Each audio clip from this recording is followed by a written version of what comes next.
మనము ప్రభు చిత్తాన్ని తెలుసుకోకుండా, ప్రభుతో సాహసం చేయకుండా, ప్రభుని ఆరాధించకుండా, ప్రభు చిత్త ప్రకారంగా నడవకుండా ప్రభు చేసే అద్భుతాలు చూడాలని మనం ఆశిస్తూ ఉంటాం. దేవాది దేవుడిని మనం ఆరాధించకుండా, ఆయన సేవించకుండా, ఆయన అడగకుండా మన అద్భుతాలు ఎలా పొందుకోగలదు?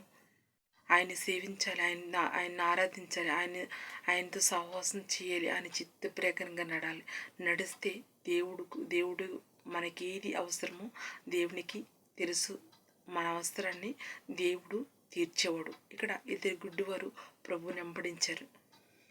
చూడండి, మత్తయి సువార్త 9:27. యేసు అక్కడ నుండి వెళ్ళుచుండగా ఇద్దరు గురుడ్డివారు ఆయన వెంట వచ్చి దావీదు కుమారుడా, మమ్మును కరుణించుమని కేకలు వేసిరి. ప్రభునంటండి వెంబడించారంట. వెంబడించి మరి ప్రభుని, దావీదు కుమారుడా మమ్మల్ని కరుణించని కేకలు వేశారంటండి. ఆయన ఇంట ప్రవేశించిన తరువాత గుడ్డివారు ఆయన యొద్దకు వచ్చిరి. యేసు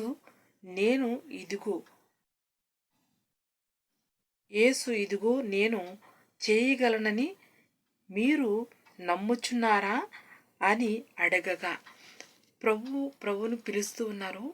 ఆయన ప్రభువుని పిలిచి అంటున్నారు కదా, దావీదు కుమారుడా మమ్మల్ని కరుణించు అని అడిగినప్పుడు ప్రభు అంటున్నాడు, నేను మీ పట్ల అద్భుత కార్యం చేస్తానని మీరు విశ్వసిస్తున్నారా అని అడిగినప్పుడు వారు అంటున్నారు కదా, మేము విశ్వసిస్తున్నాము, మేము నమ్ముతున్నాము అని చెప్పారు.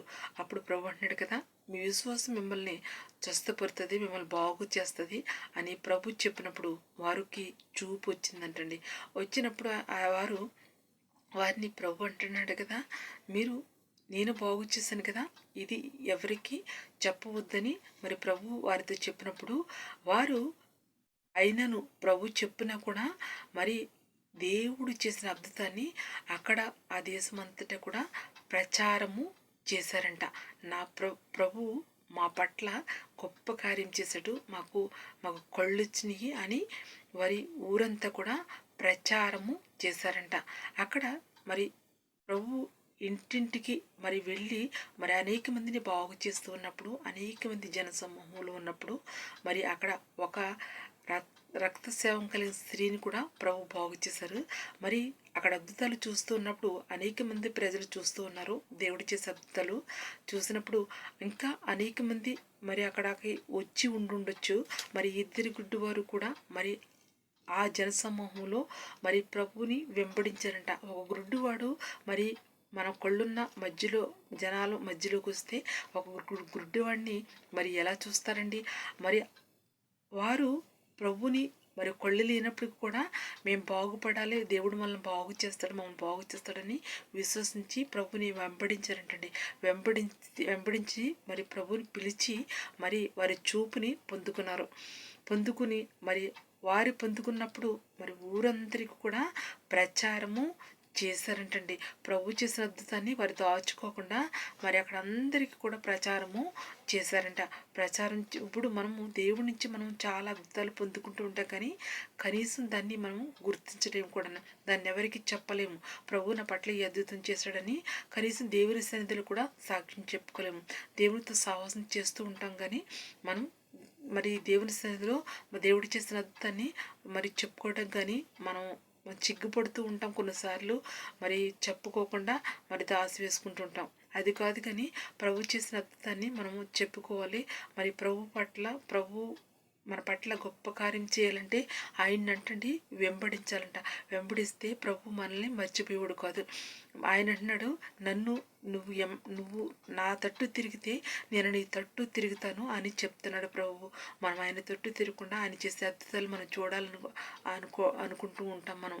కానీ మనము ఆయన తట్టు తిరిగి మరి ఆయన ఉన్నాడని గుర్తించి మరి ఆయన సేవించి ఆయన్ని ఆరాధించి ఆయన్ని అడిగితే దేవుడు మన పట్ల గొప్ప కార్యాలు చేసేవాడండి. దేవుడు మనల్ని విడిచిపెట్టేవాడు కాదు. మనుషులైనా మనల్ని విడిచిపెడతారు, కానీ మనుషులతో మనం సాహసం చేసినా కానీ మనం వాళ్ళ దగ్గర నుంచి పక్కకు తప్పుకున్న తర్వాత మనల్ని విడిచిపెట్టేసి మన కోసము అనేక విధాలుగా మాట్లాడుకుంటారు. కానీ ప్రభువు మనం ఆయన తట్టు తిరిగి ఆయన ఆరాధిస్తే కనుక ఆయన మన తట్టు తిరిగేవాడు. మన అవసరాలని తెలుసుకుని మన అవసరాలు కూడా తీర్చేవాడు. మనం దేవుని దగ్గర మనం నోరు ఇప్పి మనకి అవసరమైంది మరి దేవుని సేవిస్తూ దేవుడిని ఆరాధిస్తూ మరి దేవుడిని అడిగితే దేవుడు మన పట్ల గొప్ప కార్యాలు చేయగలవాడు. God bless you.